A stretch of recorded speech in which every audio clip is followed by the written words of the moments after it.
Hey guys, listen. Wisdom is the ability to use knowledge, experience, and insight to make sound decisions and live with purpose.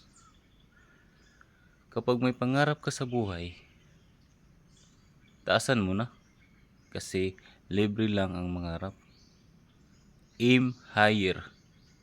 Huwag yung taasan mo yung pagtingin mo sa ibang tao. Tandaan mo, paa sa lupa at mata sa langit.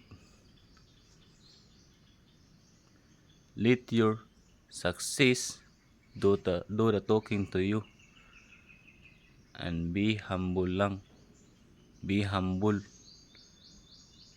Mas maganda na rin yung tahimik ka lang, walang nakakaalam.